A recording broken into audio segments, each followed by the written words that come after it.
ጋይስ ምን አይተው ነው ተማሪዎች እንደዚህ የቆሙት? እሱን ነግራችኋለሁ። ከዛ በፊት ግን ኦርደር ስላለብን እናደርሳለን። በዛውም እቺ ነገር ለጠፍ እናደርጋታለን ጋይስ። ስለዚህ ነገር በኋላ በሰፊው ነግራችሁ ይሆናል። የትም እንዳትሄዱ ጋይስ። ይህን ቪዲዮ እስከ መጨረሻ ካያችሁት እኔ 100 ሺህ ብር አገኛለሁ። ፋም ፕሊዝ ኮፒ ሊንክ አድርጉልኝ ጋይስ። እዚህ ጋር ኦርደር ያደረጉ ልጆች መጡ።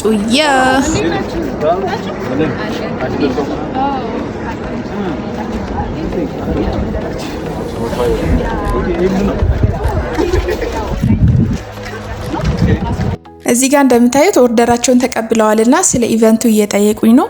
ባይ ዘ ዌይ ጋይስ ኢቨንት ነው። እሺ በጣም ትልቅ ኢቨንት ነው። እስከ መጨረሻው ከታገሳችሁኝ ትሰማላችሁ ጋይስ። የትም እንዳትሄዱ አሁንም በድጋሚ ያሳስባችኋለሁ። እዚህ ጋር ስካን እያደረጉ ነበር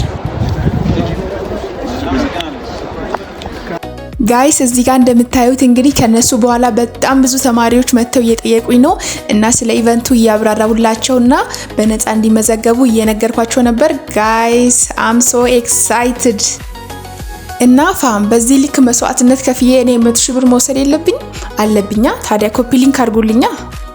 ፋይናሊ ጋይስ እንግዲህ ልነግራችሁ ነው። ተዘጋጃችሁ?